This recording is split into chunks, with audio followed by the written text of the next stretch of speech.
안녕하세요. 하루 필수 말씀 충전한 필큐티 조종환입니다.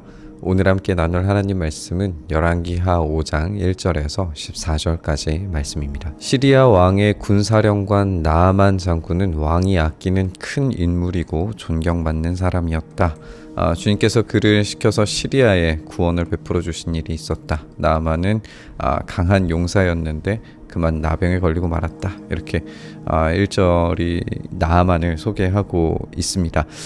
여기서 이 나아만 장군이 왕이 아끼는 큰 인물이라고 소개되고 존경받는 사람, 또 강한 용사, 이런 말들이 반복이 되면서 나아만 장군이 굉장히 높은 지위에 있는 사람, 그리고 이 탁월한 사람이라는 것을 우리에게 보여주죠. 그런데 이 독특한 설명은 주님께서 그를 시켜서 시리아에 이 구원을 베풀어 주셨다라는 거예요. 이방 나라에도 하나님의 통치와 다스리심이 있다라고 하는 그 설명을 우리가 여기에서 찾아볼 수가 있습니다. 하나님의 통치는 제한적인 어떤 이스라엘 약속의 땅 안에서만 경험되는 것이 아니라 온 세계와 그 모든 질서 가운데 통치하시는 진정한 왕이십니다. 그렇기 때문에 이 시리아에 구원을 베푸시는 것도 하나님의 통치 질서 안에 있는데, 우리가 이 앞선 이야기들을 다시 한번 좀 생각을 해보면 1장부터 4장까지의 내용이 하나님께서 신실하게 반응하는 이스라엘 사람들을 어떻게 땅을 제공하시고 또 먹을 것을 또 생명을 제공하시는가에 대한 이야기가 반복되었다면, 이것이 단지 이스라엘 땅 안에서만 경험되는 게 아니라 확장적으로 이방 나라에도 이런 일들을 행하신다라고 하면서 이 5장의 이야기가 굉장히 중요한 기점이 되어서 6장부터 8장까지의 이야기가 이제 똑같은 방향으로 이제 진행이 될 겁니다. 그래서 하나님의 통치와 질서가 이방인들에게도 일어나고 있다라고 하는 이 설명이 시리아에 하나님께서 구원을 이 나아만을 통하여서 베풀어 주셨다라고 하는 것을 우리가 읽게 됩니다. 어쨌든 이 높은 지위에 있는 사람인 이 나아만이 나병에 걸리고 말아요. 그러니까 나병이 꼭 이제 우리가 생각하는 한센시 병은 아니지만, 어쨌든 이 높은 지위에 있는 사람이 거의 이제 죽을 병에 걸려서 가장 낮은 자리로 지금 내려가고 있는 모습을 우리가 보게 되죠.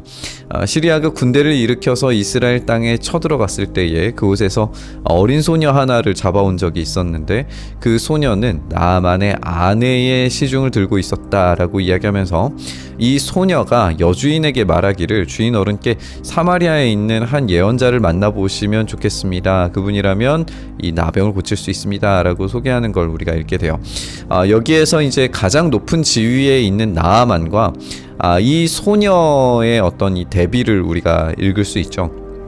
가장 높은 지위에 있는 나아만은 이제 죽을 병에 걸려 있는 상태이고, 이 소녀는 아마도 하나님을 경외하는 집안의 이 아이였을 겁니다. 그래야 아마 이제 이 사마리아에 있는 한 예언자 엘리사를 알았겠죠. 그러니까 이 바알과 또 아세라의 세상에서 하나님을 선택하며 살아갔던 이 한 여인은 무명의 여인이고 무명의 소녀입니다. 이 낮은 지위에 있는 사람이 여주인에게 말하고, 이 여주인은 나아만에게 말하고, 나아만은 시리아 왕에게 말하고, 시리아 왕은 이제 이스라엘 왕에게 편지를 보내게 될 겁니다. 그리고 이 이스라엘 왕의 편지가 이제 받아들여진 그 상황에서 이것은 전쟁하려고 하는 구실일 뿐이다라는 걸 생각을 하고 이스라엘 왕이 자기 옷을 찢어버리죠. 그 소식을 하나님의 사람이 들었다라고 그렇게 이야기합니다. 그러니까 이 소녀의 말이 이제 스노우볼이 굴러가듯이 이렇게 점점 더 높은 곳을 향하여서 굴러 올라가는 것을 우리가 읽게 돼요. 이 높은 지위에 있는 이 나아만이라고 하는 사람이 어떻게 낮아졌고, 그 낮은 곳에서 한 이야기, 이 소녀의 이야기가 어떻게 다시 하나님의 사람에게까지 흘러가는가, 이런 방향성들을 우리가 좀 살펴볼 필요가 있는 것 같습니다. 이 낮은 곳에서 울려 퍼지는 그 이야기가 이 나아만과 그리고 이 전 세계를 다스리시고 통치하시는 하나님의 질서가 어떤 방식으로 이루어지는가에 대해서 우리에게 보여준다라고 생각이 듭니다. 시리아 왕은 기꺼이 허락하면서 이스라엘 왕에게 편지를 보내겠으니 가보도록 하시오. 나아만은 은 10달란트, 금 6,000개, 옷 10벌을 가지고 가서 왕의 편지를 이스라엘 왕에게 전해요. 그 편지에는 이렇게 쓰여져 있었고, 내가 이 편지와 함께 나의 신하 나아만을 귀하에게 보냅니다. 부디 그의 나병을 고쳐주시길 바랍니다. 라고 이렇게 편지를 받으니까 이스라엘 왕이 낙담을 하고 자기 옷을 찢고 주위를 둘러보며 말하기를, 내가 사람을 죽이고 살리는 신이라도 된다는 말인가? 그런 일들은 벌어질 수 없다라는 거죠. 이 신이라고 하는 이 하나님에 대한 이 표현 자체가, 그렇다면 이 이스라엘 왕은 바알과 아세라에게라도 구해야 하나 라고 생각을 해야 될 텐데 그것조차도 하지 않아요. 그러니까 사람을 죽이고 살리는 그런 신이 어디에 있느냐 라고 질문하는 거죠. 그렇다면 이제 이 사람을 보내서 나병을 고쳐달라고 하는 것은 공연히 트집 잡아 싸울 기회를 찾으려는 것 뿐이다 라고 이야기를 하고 있는 겁니다. 이제 이렇게 이스라엘 왕은 하나님을 전혀 고려해 두지 않고 있고, 이 상황은 점점 더 꼬여가죠. 이 전쟁을 마치 앞두는 듯한 이 장엄한 분위기가 만들어지고 있습니다. 이때 이스라엘 왕이 낙담해서 옷을 찢었다는 소식을 하나님의 사람 엘리사가 듣고 왕에게 사람을 보내서 말하기를, 어찌하여 옷을 찢으셨습니까? 그 사람을 나에게 보내십시오. 이스라엘 예언자가 있음을 그에게 알려주겠습니다. 라고 하면서 이제 이 이야기가 진행이 됩니다. 이때 나아만은 군마와 병거를 거느리고 와서 이 엘리사의 집 문 앞에 멈추어 서게 돼요.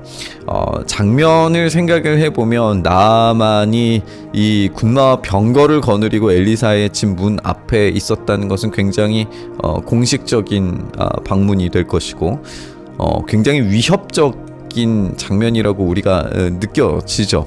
그런데 엘리사는 그것에 연연하지 않고 사환을 시켜서 나아만에게 이르기를, 요단강으로 가서 몸을 7번 씻으면 장군의 몸이 다시 깨끗하게 될 거라고 말합니다. 간접적으로 이야기하고 있어요. 이 엄청난 외교적 결례죠. 이 공식적인 방문이고 굉장한 위협이 도사리고 있는데 그것을 이 간접적으로 그냥 이야기하는 것으로 끝내버리는 이 엘리사의 이 태도가 분명히 화를 불러일으킬만 했습니다. 그래서 나아만은 이 말을 듣고 화가 나서 발길을 돌려요. 적어도 엘리사가 직접 나와서 정중히 나를 맞이하고 주 그의 하나님의 이름을 부르면서 상처 위에 직접 안수해서 나병을 고쳐주어야 도리가 아닌가라고 그렇게 이야기합니다. 이것이 우리가 생각하는 어떤 이 치유의 방법일 겁니다. 직접적인 이 터치와 만짐, 그리고 뭔가 특별한 어떤 방법들이 이 기적 가운데 일어나기를 바라는 거죠. 그런데 정말 별것 아닌 그런 요단강에서 7번 씻는 행위, 이 별것 아닌 행위가 지금 제시되고 있고 그것을 따라서 수행해야 한다는 거예요. 이 때문에 이 나아만은 이 분노에 차서 이야기를 합니다. 다마스쿠스에 있는 아마나 강이나 바르발 강이 이스라엘에 있는 강물보다 좋지 않다는 말이냐? 강에서 씻으려면 거기에서 씻으면 될 것 아닌가? 우리나라의 강물에는 씻기지 않기라도 한다는 말이냐 하고 불평을 합니다. 이렇게 불평을 하고 나서 나아만은 발길을 돌려서 분을 참지 못하며 떠나가게 됩니다. 생각이 드는 것은 이렇게 군마와 병거들이 총출동한 이 공식적 방문에서 이 불쾌한 이 외교적 결례를 저지르고 있는 엘리사를 향하여서 어떤 이 폭력적 반응도 보여지고 있지 않다는 것도 우리가 한번 생각이 생각이 되는 것 같아요. 어쩌면 나아만은 처음부터도 기대하지 않았을지도 모릅니다. 이 종으로 팔려온 여자아이의 말이 얼마나 신빙성이 있는지 그렇게 크게 생각하지 않았을 수도 있어요. 단지 이제 기분이 나쁜 거죠. 이런 공식적인 방문이지만 처음부터 기대하지 않았기 때문에 이런 반응이었을 겁니다. 만약에 정말 기대했다면 엘리사를 그냥 가만두지 않았겠죠. 쳐들어갔거나 아니면 공식적인 항의를 했거나 붙잡아 끌어내오게 만들었거나 막 여러 가지의 반응이 있었을지 모르겠습니다. 어쨌든 그냥 떠나가려고 해요. 그런데 부하들이 그에게 가까이 와서 말하기를 장군님, 그 예언자가 이보다 더한 일을 하라고 했다면 하지 않으셨겠습니까? 다만 몸이나 씻으시라는데 그러면 깨끗해진다는데 그것쯤 못할 까닭이 어디에 있습니까? 이것이 우리가 오늘 좀 살펴보고 싶은 부분이에요. 몸을 씻는 것, 그것쯤입니다.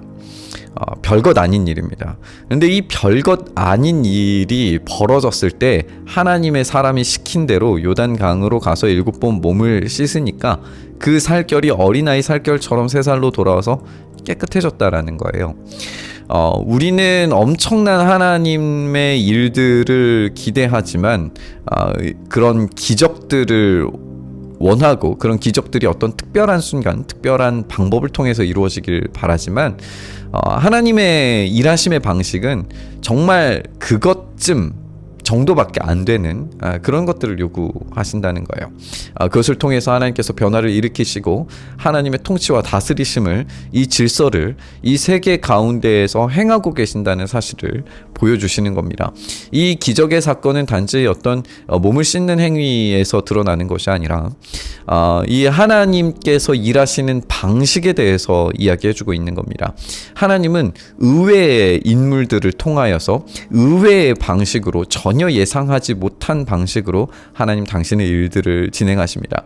그리고 그 일들이 벌어질 때에 전혀 예상하지 못한 순간에 기적은 일어나고 있다라는 걸 우리가 이 본문을 통해서 확인을 해볼 수 있습니다.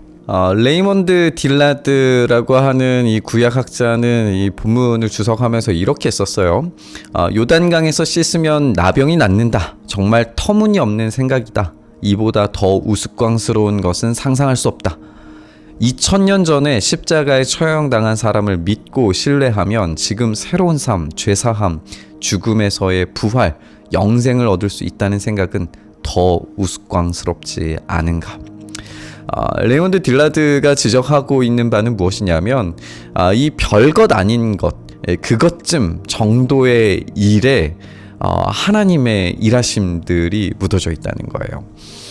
우리가 기대하는 구원의 능력이 어떤 특별한 일들을 행해서가 아니라 하나님께서 우리에게 요구하시는 것은 그 믿음밖에 없습니다. 그것을 우리가 제대로 인식하지 못하는 이유는 뭔가 대단한 게 있어야 될 것 같은 느낌 때문에 그래요. 그런데 그렇지 않다는 거죠. 나아만이 이 요단강에서 7번 씻은 것으로 치유된 것처럼 우리도 예수 그리스도를 믿는 그 믿음이 있으면, 그것을 신뢰하면, 예수 그리스도를 온전히 나의 주인으로 섬기고 따르기를 결정한다면 지금 곧 새로운 삶, 죄사함, 죽음에서의 부활, 영생을 우리가 얻게 된다는 겁니다. 그것이 아무것도 아닌 것 같은 그것쯤의 카테고리 안에 있는 일인데 그것이 실제로 일어난다는 거죠. 복음은 어쩌면 겨우 그것쯤처럼 느껴지는 그 어떤 것일 수 있습니다. 예수님을 믿는 것, 주로 고백하는 것, 그것은 정말 겨우 그것쯤의 일일 수 있습니다. 그러나 그것들이 중첩되고 반복되어서 우리의 삶에 녹아졌을 때에 진짜 구원의 역사는 일어납니다. 그리고 그것을 하나님께서 미리 예비하시고 미리 예정하시고 미리 그 일들을 준비해 가셨다라는 점을 우리가 기억해 봐야 합니다. 오늘 1절 말씀에서 이 나아만의 나라, 이 시리아가 위기에 처해 있을 때 나아만을 통하여서 그 나라를 구원하시는 하신 일이 이 결국에는 이 기적을 맛보고 하나님 나라가 확장되는 것에 대한 이야기를 우리에게 들려주는 것처럼 하나님께서는 그 예상하지 못하는 그 방법으로 우리의 삶 속에 이 믿음을 통하여서 하나님 나라를 확장시키신다는 사실을 우리가 기억해 봤으면 좋겠습니다. 우리가 죄인 되었을 때 이미 우리를 선택하신 분께서 이 믿음을 우리에게 요구하실 때 우리가 그 믿음을 고백할 때에 이 놀라운 기적의 사건들은 반드시 일어납니다. 우리가 이 놀라운 은혜, 이 복음의 비밀을 다시 한번 생각하면서 이 삶 속에서 이 믿음을 선택하는 삶 속에서 우리가 온전히 거하기를 결단하고 소망하면서 우리 기도의 자리로 나아가시죠.